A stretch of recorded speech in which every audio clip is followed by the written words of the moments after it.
제가 물을 테니까 답변을 정직하게 하세요. 예수 믿으십니까? 유명한 일화가 있죠. 돌아가신 한경직 목사님이 돌아가시기 전에 목사님들을 인사를 하러 왔는데 마지막 한마디 해주시라고 그랬더니 문득 고민을 하시다가 이 한마디 했어요. 충격적인 말이었어요. 목사님들 예수 잘 믿으시오. 굉장히 뼈 때리는 말이고 가슴 아픈 말이고 정확한 말이고 충격적인 말입니다. 근데 생각해 보면 그 질문이 굉장히 중요한 질문입니다. 목사님들이라고 해서 다 예수 잘 믿는 거 아니니까 예수 잘 믿으시오. 그렇게 당부하고 가셨다는 거예요. 여러분 예수 믿으세요? 그럼 우리가 나는 예수 믿어 떠들고 다니지는 않지만은 예수 믿는 사람은 몇 가지 전제되는 게 있어요. 예수 믿는다는 건 무슨 말이냐? 내가 죄인인 걸 믿는 거예요. 그리고 예수님이 훌륭한 분으로 믿는 게 아니고 훌륭한 분으로 믿으면 지옥 갑니다. 예수님을 하나님의 아들로 믿는 거예요. 그리고 이게 다 우리가 지금 전제하고 믿는 거라니까요. 우리도 모른 채 뭐냐? 자동이에요. 천국 지옥을 믿는 거예요. 예수 믿는다는 거는. 그리고 그분이 다시 오실 재림을 믿는 거예요. 그리고 재림이 일어날 수 있는 이유는 그분이 부활하셨기 때문이에요. 우리 간혹 이런 예수 믿는다는 건 그렇게 간단한 일은 아닙니다. 물론 교회를 다니는 일이다. 교회를 다니는 게 중요한 일이긴 하지만 그것이 예수 믿는 본질은 아닙니다. 그럼 안 나와도 되겠네. 그런 뜻이 아니죠. 예수 믿는 게 선하고 착하게 살아가는 거. 물론 예수 믿는 사람이 선해질 수밖에 없어요. 말씀대로 살다 보니까. 그러나 그것이 또 다라고 말할 수는 없어요.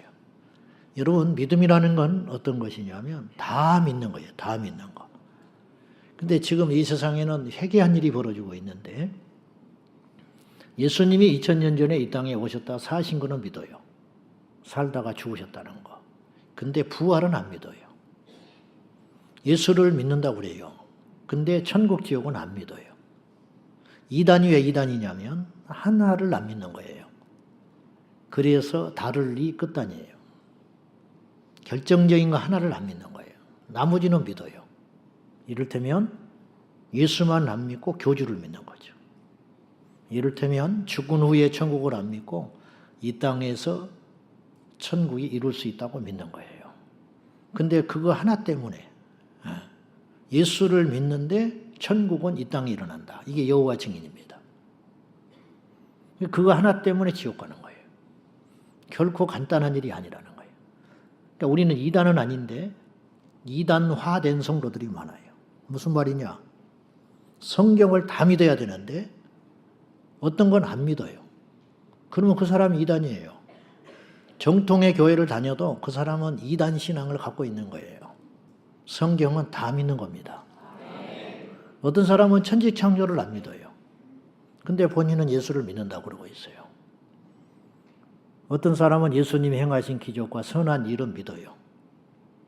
그런데 홍해가 갈라지는 것도 안 믿어요. 그리고 성경을 곧이곧대로 다 믿는 사람을 일컬어서 뭐라고 비난을 하냐면 근본주의자라고 욕을 해요. 그리고 이 시대에 무서운 게 우리도 모른 채 어떤 사상들이 지금 흘러가고 있냐면 예수는 적당히 믿는 게 잘 믿는 거예요. 성경을 곧이곧대로 믿는 사람은 답답한 사람 취급받아요. 그래서 근본주의자라고 그런다니까요. 예수는 그렇게 믿는 게 아니라고 신학자들이 은연중에 자꾸 던져요.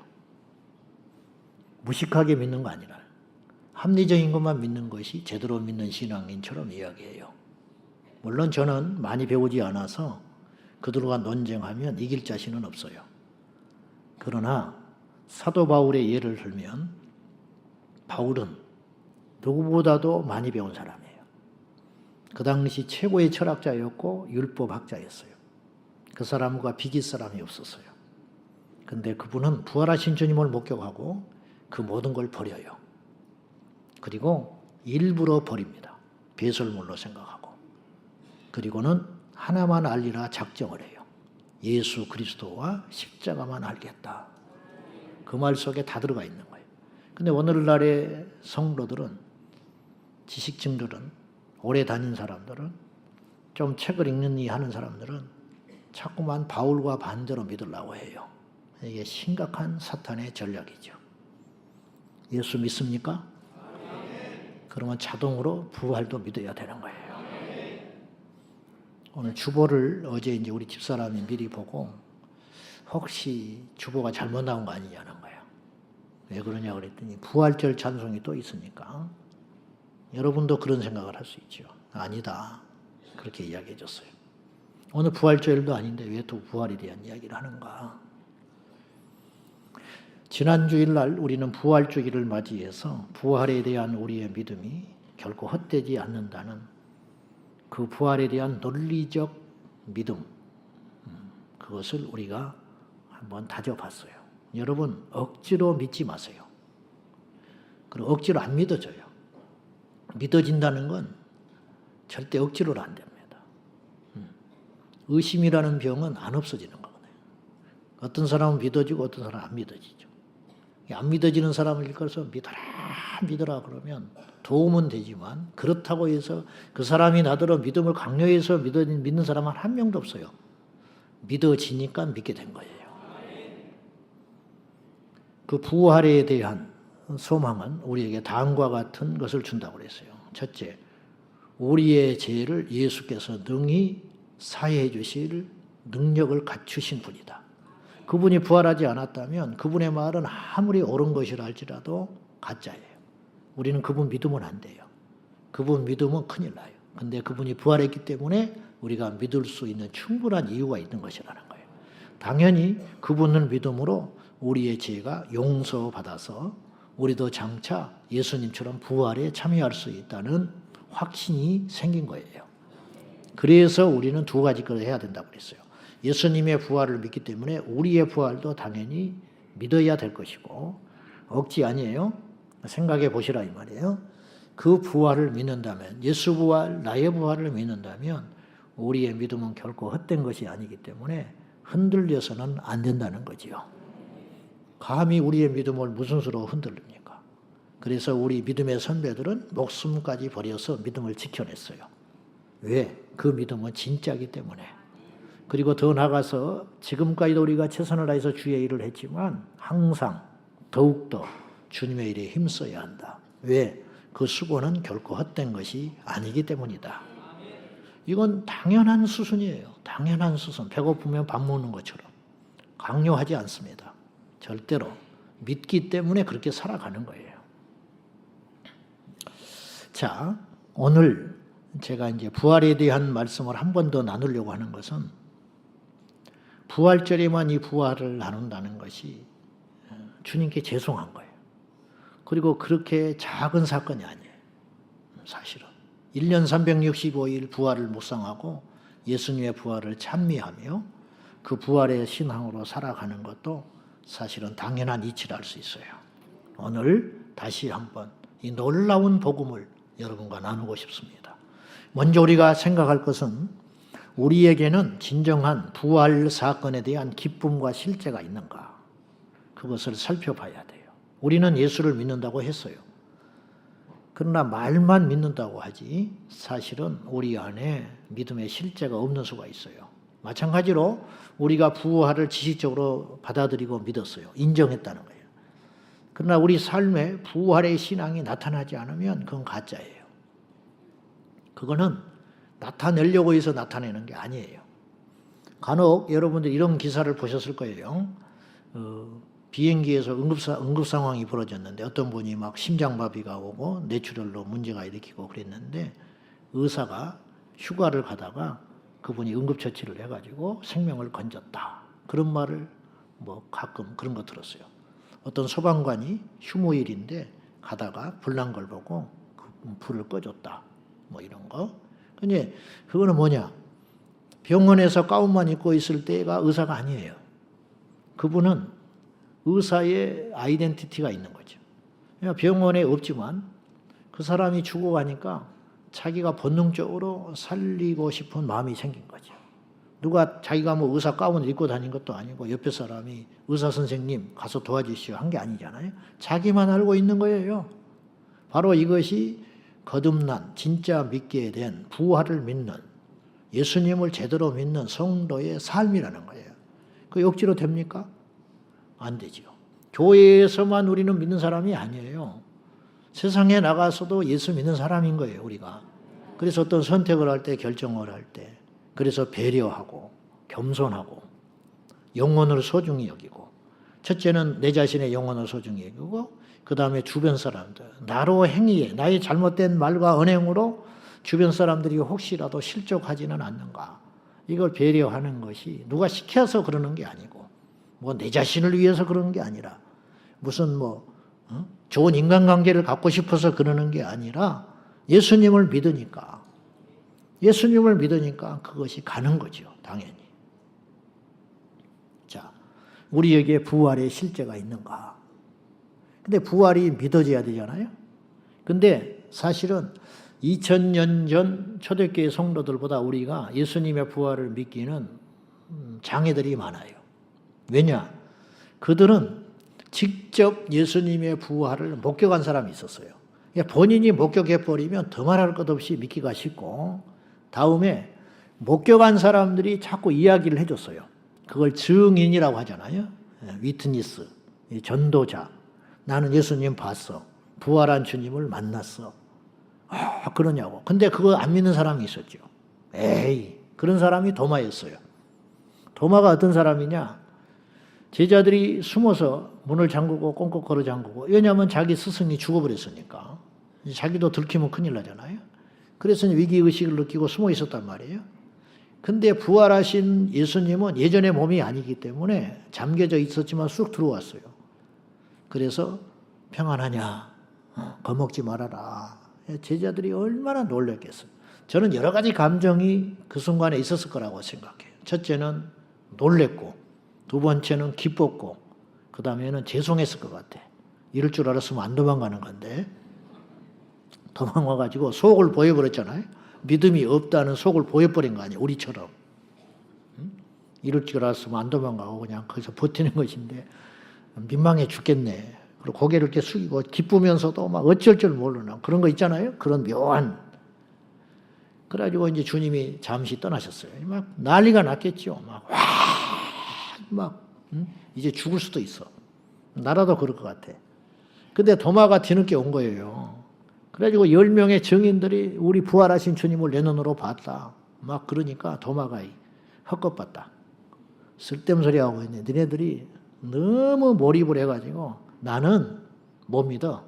죽었던 분이 어떻게 살아나. 나는 그분이 못자국 난 손가락, 거기에다가 내 손가락을 말도 너무 예리하게 잔인하게 한 거야. 매섭게 했어요. 내 손가락을 집어넣기 전에는 못 믿어. 할 소리예요. 근데 그만큼 의심을 많이 했다 이런 뜻이에요. 근데 그 소리를 주님이 들으셨어요. 현장에 없으셨지만. 우리 말하는 거 듣고 계세요. 참 부담스럽죠. 우리 생각도 읽고 있어. 그냥 참고 계시는 거지. 그런데 그걸 아시고는 다시 오셔가지고 도마가 그러니까 뭐 어쩔 줄 몰라 했죠. 너 여기 손 넣어봐. 넣었을까요? 못 넣었어요. 죄송해서 못 넣어요. 꼭 넣어봐야 돼요? 이미 봤는데 거기서 무릎을 꿇고 꼬꾸라졌어요. 나의 주시고 나의 하나님이십니다. 그러니까 뭐 내가 하나님이야 그런 말이 필요가 없는 거예요. 죽었다가 살아나셨으니 당연히 하나님 아니요. 그러니까 나의 주십니다. 나의 주인입니다. 우리가 주님 주님 부르는 정도의 수준의 주님이 아니에요. 그가 고백한 주라는 말은 나는 당신을 위해서 죽을 수 있습니다. 나는 이제부터 당신은 정말로 나의 주인이고 나는 종입니다. 그런 고백이거든요. 당신은 나의 주시고 나의 하나님이십니다. 그렇게 고백했어요. 왜? 부활하셨기 때문에. 주님이 너는 나를 본고로 믿느냐? 봤기 때문에 믿잖아요. 근데 보지 않고 믿는 자들은 진짜 복이 있어. 도대체 어떤 복이에요? 돈 주는 복이에요? 아니죠. 큰 믿음을 가진 복이라는 거예요. 보고 믿는 건 쉬워요. 근데 보지 않고 믿는 건 어려운 거다. 그만큼 복이 큰 거야. 그럼 우리는 지금 어떤 믿음을 가질 수밖에 없냐면 보지 않고 믿는 믿음을 가질 수밖에 없어요. 여러분, 누가 본 것이 봤다면 믿기가 제일 쉽고 봤다는 사람이 이야기해 주면 그나마 그것도 더 확실해요. 봤다는데 어떡할 거예요. 그리고 본 사람이 변했잖아요. 그건 더 믿기가 쉬워요. 근데 글로써 남긴 문서를 보고 믿는다는 건 좀 어려워요. 그러니까 어려울수록 그 믿음이 가치가 있는 거라는 거예요. 그래서 그것이 복 있는 믿음이다. 자, 거꾸로 봐서 믿는다면, 꼭 봐야만 믿는다고 한다면 그건 믿음이 아니라고 그랬죠. 그러면 초대교회에도 보고도 안 믿는 사람이 있었어요. 있잖아요. 보고 안 믿는 사람이 있었고 들어도 안 믿는 사람이 있었어요. 근데 안 보고도 믿는 사람이 있었다는 거예요. 듣기만 하고 믿는 사람처럼 우리는 보기만 하고 읽기만 하고 말씀을 읽기만 하고 믿어야 그 믿음이 진짜 믿음이에요. 그 믿음의 역사가 일어나기를 축복합니다. 성경에서는 좀 우리가 성경을 자세히 읽어보면 이 부활이라고 하는 사건이 예수님께만 국한되지 않았다라는 걸 알 수 있어요. 우리가 이제 예수님의 부활이 너무 큰 사건이기 때문에 그 이상의 것을 생각을 못 하는데 사람들이 죽었다가 살아난 경우들이 성경에는 꽤 나와요. 대표적인 사람이 누구예요? 나사로. 딱 떠오르잖아요. 나사로가 죽었다가 4일 만에 예수님이 살려가지고 부활했잖아요. 소생이라고 하는 거예요. 소생. 근데 그것도 넓은 의미에서는 부활인 거예요. 죽었다 살아났으니까 부활이죠. 그리고 또 있어요. 구약에도 있습니다. 수넴 여인, 사르밧 여인의 아들들. 그 아들들이 살아났어요. 그리고 심지어는 엘리사가 죽었는데 그의 시체를 돌무덤에 집어넣어놨는데 이미 죽어가지고 그 무덤에 뼈다귀가 된 사람들이 있었어요. 근데 엘리사의 시체가 닿자 그 뼈다귀들이 살아났어요. 동화 같은 이야기인데 나는 이걸 믿습니다. 난 강요하고 싶지 않아. 알아서 하는데 나는 믿어. 나는. 그까짓 거 못하겠어요, 하나님이? 근데 하나님이 하신 일이 너무 많은데 다 못 남긴 거예요, 사실은. 이것도 두꺼워서 못 읽을 판인데 더 많이 남겼으면 어떡할 뻔했어. 베드로는 다비다를 살려냈어요. 아시다시피 바울은 유두고를 살려냈어요. 그리고 예수님이 십자가에 죽으실 때 마태복음 27장에 보면 예루살렘 변두리에 있는 무덤에서 부활을 단체로 한 일이 있었다고요. 근데 그 부활은 예수님과 같은 완벽한 부활은 아니에요. 우리가 장차 우리 예수님 다시 오실 때 맞이하게 될 완전한 부활은 아니에요. 왜냐? 그들은 부활은 맞지만 육체적으로 다시 예전의 육체를 입어가지고 부활한 거예요. 그래서 배고파야 했고 아파야 했고 늙었어요. 그러니까 죽었죠. 늙었으니까. 다시 소생했지만 늙어서 죽은 거예요. 그러면 주님은 왜 이런 사람들을 다시 살려냈을까? 어차피 죽일 거. 우리 때문에 살려주신 거예요. 왜냐? 주님은 그런 능력을 능히 갖추신 분이라는 거예요. 그런 예표를 통해서 주님이 무엇을 우리에게 말씀하시고자 하냐면 너희도 장차 부활할 거라는 거예요. 그런 예표, 사인을 미리 주신 거예요. 자, 히브리서 11장 35절 봐요. 다 같이. 자, 시작. 여자들은 자기의 죽은 자들을 부활로 받아들이기도 하며 또 어떤 이들은 얻고자 하여 심한 고문을 받되 구차히 훈련하기를 원하지 않네. 이 구절을 그대로 놔두세요. 방송실. 잘 읽어보시고. 제가 이제 히브리서 11장은 자주 읽죠. 믿음장이니까. 그 도전을 받는데 이번에 부활절을 앞두고 이 말씀을 찾아서 읽다가 이 말씀에서 계속 눈이 머문 거예요. 몇 번을 되새김질하면서 읽어봤어요. 이제 그 전에 무심코 읽었던 구절인데 여자들은 자기의 죽은 자들을 부활로 받아들이기도 하며 또 어떤 이들은 더 좋은 부활을 얻고자 하여 뭐 그런가 보다 했어요. 그런데 이 말씀이 조금 더 내가 자세히 봐야겠다. 여자들은 자기의 죽은 자들을 부활로 받아들였다. 그러면 이게 무슨 뜻일까? 그랬더니 다른 버전의 성경을 자세히 살펴보니 이런 뜻이었어요. 초대교회는 핍박이 있었잖아요. 그러니까 핍박당해서 죽은 사람, 믿음 지키다가, 혹은 뭐 병이 나서 죽은 사람, 뭐 여러 가지 이유로 수명이 짧았으니까 죽었겠죠. 믿는 자 중에 죽은 자들이 있으니, 예, 아내로서, 어미로서, 자식으로서 자기 식구들 중에 죽은 자들이 있었는데 그들을 하나님이 살려낸 사람이 있었다는 거예요. 살려냈으니까 그 사람들이 살아나가지고 가정의 품으로 다시 돌아왔더라는 거예요. 그런 일이 있었더라. 근데 그 사람들이 또 죽었죠. 나사로처럼. 그런데 이 말이에요. 그렇게 부활로 받아들인 사람들이 있었다. 근데 어떤 이들은 더 좋은 부활, 여기서 부활이 두 번 나오는 거예요. 부활, 더 좋은 부활. 이건 달라요. 똑같은 부활이 아니에요. 첫 번째 나오는 부활은 단순한 나사로처럼 소생된 부활을 말하는 거예요. 근데 더 좋은 부활이라는 건 뭐냐면 완전한 부활을 말하는 거예요. 늙지 않고 죽지 않고 아프지 않는 천국에서 살기 위해서 살아난 완전한 부활. 나는 이 여인들은 그 부활을 얻기 위하여, 어떤 사람들은 그 부활을 얻기 위해서 구차하게 감옥에서 풀려나기를 원하지 않았다. 나는 안 나간다.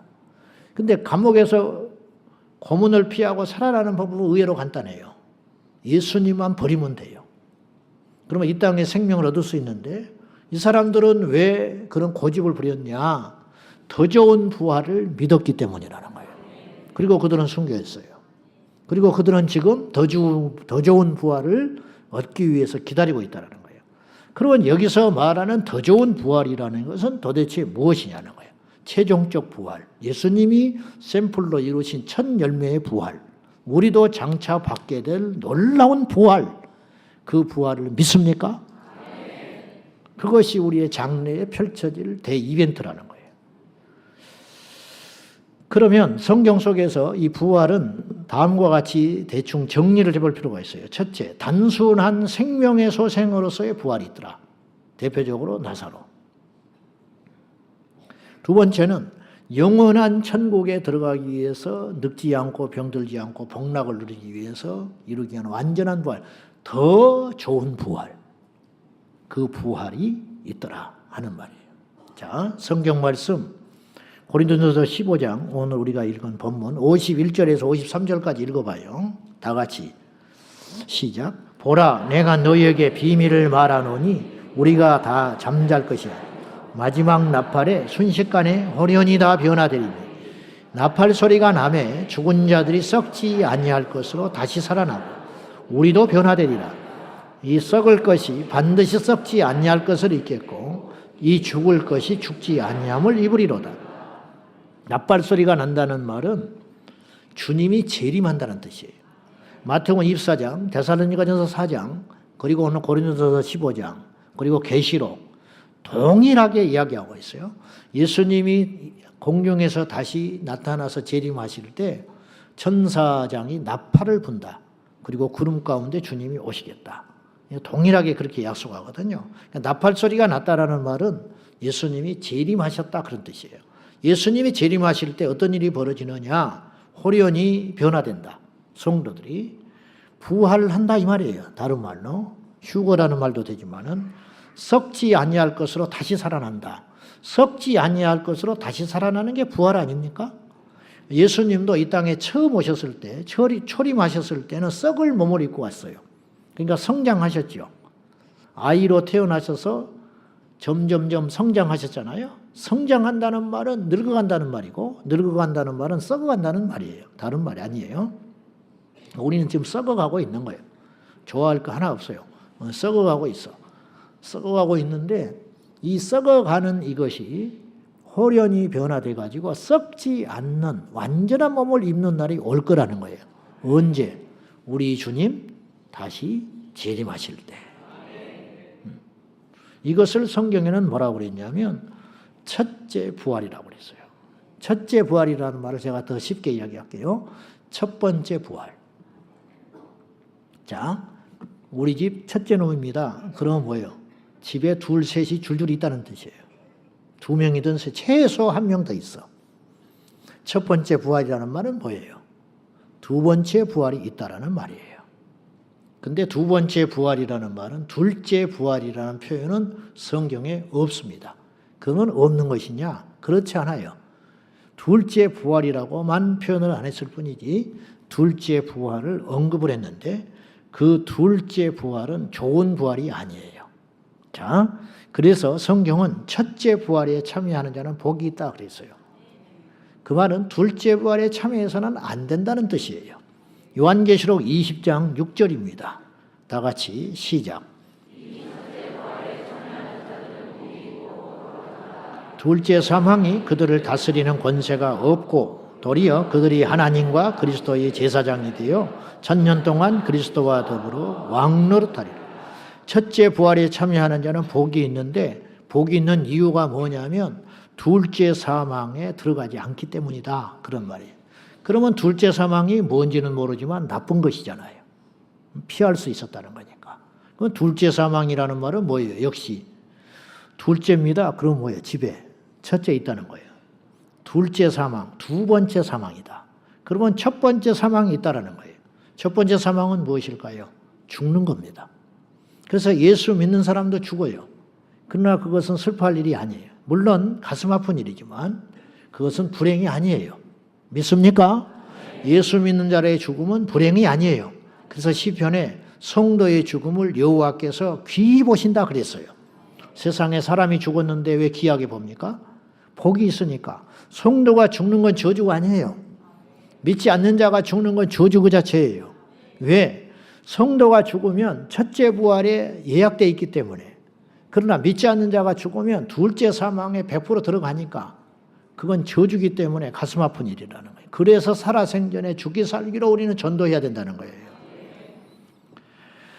자, 그러면 계시록 21장 8절을 또 한번 봐요. 자, 시작. 그러나 두려워하는 자들과 믿지 아니하는 자들과 흉악한 자들과 살인자들과 음행하는 자들과 점술가들과 우상 숭배자들 거짓말하는 모든 자들은 불과 유황으로 타는 못에 던져지리니 이것이 둘째 사망이다. 불과 유황으로 타는 못은 지옥을 말하는 겁니다. 불타는 연못, 지옥이죠. 그 지옥에 던져지는 걸 둘째 사망이라고 표현했으니까 지옥에 들어가는 걸 둘째 사망이라고 성경은 이야기한 거예요. 근데 첫째 부활에 참여하는 자는 둘째 사망에 들어가지를 못해요. 그러니까 복이 있는 거예요. 근데 첫 번째 부활에 참여하지 못하고 두 번째 부활에 참여하는 자는 저주받아요. 왜? 두 번째 부활에 참여하는 자는 두 번째 사망에 필요 않고 들어가는 것이기 때문에. 두 번째 부활이라는 건 뭐예요? 두 번째로 다시 살아난다는 뜻이에요. 그것이 성경에 계시록 20장 13절 14절에 나와요. 같이 봐요. 시작. 바다가 그 가운데서 죽은 자들을 내주고 또 사망과 음부도 그 가운데서 죽은 자들을 내주매 각 사람이 자기의 행위대로 심판을 받고 사망과 음부도 불못에 던져지니 이것은 둘째 사망 곧 불못이라. 여기서 기가 막힌 표현이 나왔어요. 이 말씀이 2000년 전에 사도 요한이 밤모섬에서 계시받은 걸 기록한 거예요. 얼마나 놀라운 이야기인지 몰라요. 바다가 죽은 자들을 내줬다. 바다에서 죽은 자들이 있었다는 거예요. 산에서 죽은 자는 없었겠어요? 그러나 그들은 고기밥이 됐고 부패됐고 없어졌죠. 그러나 죽었던 그 자리에서 다시 부활하게 될 거라는 거예요. 무엇 때문에 부활하냐는 거예요. 이 부활은 좋은 부활이 아니에요. 저주받은 부활이에요. 제가 예를 들게요. 쉽게 성경 속에 간단해요. 예수님 십자가에 달리실 때 좌우에 강도가 둘이 같이 죽었어요. 그래서 골고다 언덕의 십자가는 하나가 아니었어요. 사실은 3개가 있었어요. 그 중에 가운데 주님이 달리셨어요. 제일 악명이 높다 해서 가운데 달린 것 같아요. 그리고 좌우에는 흉악한 강도들이 둘이서 죽어가는데 한편에 있는 강도는 끝까지 예수님을 모시하고 죽었어요. 이 중에 믿지 않는 사람들처럼. 교회에 왔지만 끝까지 고집 부리고 안 믿고 있는 거죠. 10년, 20년째. 나는 그런 사람을 내가 멱살을 잡아서라도 구원할 수 있다면 제가 해보겠어요. 내가 무릎을 꿇고 울어서라도 믿을 수 있다면 내가 해보겠어요. 근데 안 돼요. 억지로. 네, 믿음은 선물이기 때문에. 그러니까 여러분이 믿어진다는 건 일생일대 최고의 복을 받은 거예요. 저는 교회 가서 6개월 만에 믿어지더라고요. 얼마나 복을 크게 받았는지 몰라요. 이건 절대로 다른 것하고 못 바꿔요. 목숨과도 못 바꿔요. 목숨과도. 이런 이야기는 틀린 말이 아니에요. 극단적인 이야기고, 그리고 안 믿는 사람, 믿더라도 대충 믿는 사람, 잘못 믿는 사람은 내 말을 들으면 겁주고 있네, 그렇게 들릴지 모르나 두고 보자고요. 나는 두고 보고 싶어. 누가 옳은지. 제 말에 반박을 해보세요. 똑똑해서 제가 그런 말을 하는 게 아니라 맞기 때문에 내가 이렇게 이야기하는 거예요. 맞기 때문에. 자, 어쨌든 주님이 십자가에 달리실 때 한편의 강도가 끝까지 고집 부리고 이악 물고 욕하고 죽었어요. 그 사람도 죽었고 다른 한편에 있는 강도도 있었는데 이 강도는 극적으로 예수 그리스도를 고백함으로 구원을 받았어요. 구원받은 건 100% 맞아요. 왜? 주님이 오늘 네가 나와 함께 낙원에 있으리라 선언했기 때문에. 주님이 그 말을 안 하셨으면 굉장히 논쟁이 클 만한 사건이에요. 근데 주님이 보장했잖아요. 그러니까 맞는 거예요. 그럼 둘 다 죽었어요. 그건 뭐예요? 둘 다 첫째 사망을 못 피한 거예요. 둘 다 죽었죠. 근데 그들의 미래는 완전히 달라요. 똑같이 죽었지만 한나라한 시에 죄를 지어서. 한편에 있는 강도, 끝까지 부정했던 이 강도는 음부에 가 있는 거예요. 그래서 음부가 다시 내준다고 하잖아요. 그러니까 믿지 않고 죽으면 음부에 가 있는 거예요. 음부에서 고통받고 있어요, 지금. 쉬지 못해요. 그러면 극적으로 구원받은 이 강도는 어디가 있느냐? 낙원에 가 있는 거예요. 이렇게. 왜냐? 오늘 네가 나와 함께 낙원에 있으리라 했기 때문에. 낙원에 가서 안식하고 쉬고 있는 거예요. 즐기고. 천국만은 못하지요. 음부가 지옥만은 못하지만 고통스럽겠지요. 유치장이니까. 이제 이렇게 살다가 우리 주님 오시면 이 사람은 첫째 부활에 참여한다는 거예요. 이제 주님 오실 때 이건 놔둬요. 아직. 기한이 아직 안 찼어요. 이 강도는 음부에 그냥 더 놔둬요. 그리고 천년왕국이 끝난 다음에 백보자 심판이 있을 때 이 살아난 부활은 천년왕국에 들어가는 거고 잔치에 첫째 부활에 참여해서. 근데 아직 이 사람은 깨어나지 못해요. 깨어나지 않는 게 아니라 음부에 가서 고통을 받고 있는 거지요. 그러다가 때가 되면 살려낸다잖아요. 내준다. 살아나라고. 그런데 이 살아나는 이유가 기가 막히다는 거죠. 뭐 때문에? 심판하려고. 이걸 둘째 부활이라고 그러는 거예요. 얼마나 무시무시한 저주받은 부활입니까? 결론입니다. 고린도전서 15장에 보면 전제가 있습니다. 바울이 무슨 말을 했냐면 사람은 다 살아난다. 사람은 다 살아난다. 그러니까 첫째 부활과 둘째 부활을 바울은 알고 있는 거예요. 믿음으로 확신했어요. 그런데 사람이 다 살아나기 때문에 예수님이 살아나는 건 너무 쉽다. 당연하다. 그 논리로 시작하거든요. 고린도전서 15장에. 근데 우리가 때가 되면 우리 주님 다시 오실 때 이 썩을 몸이 썩지 않을 완벽한 첫째 부활에 참여하는 날이 올 거다. 그 날이 올 테니까 참고 인내하고 견디어라. 이게 종교적 수식어가 아니고 사이비 이단 교주가 돈을 빼먹으려고 하는 말이 아니고 부활의 주님을 목격한 사도 바울의 증언이라는 걸 기억해야 됩니다. 결론입니다. 부활은 우리에게 얼마나 위대한 사건이 되며 축복된 은혜의 사건입니까? 그리고 가장 확실한 소망의 증거가 됩니다. 부활하신 우리 주님을 소리 높여 경배하고 찬양하며 그분만 부활함으로 끝나는 것이 아니라 첫 열매 되신 예수님의 부활을 통해서 우리도 장차 그 부활에 참여한다는. 근데 이제 부활에 참여한다는 말을 더 자세히 설명하면 첫째 부활에 참여하는 복을 누리셔서 둘째 사망에 처해지지 않기를 예수님의 이름으로 축원합니다. 기도하겠습니다.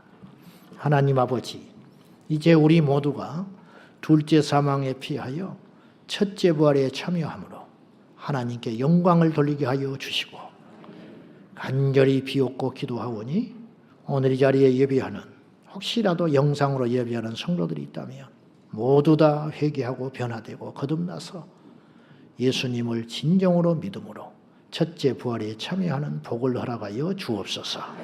예수님의 이름으로 기도하옵나이다. 아멘.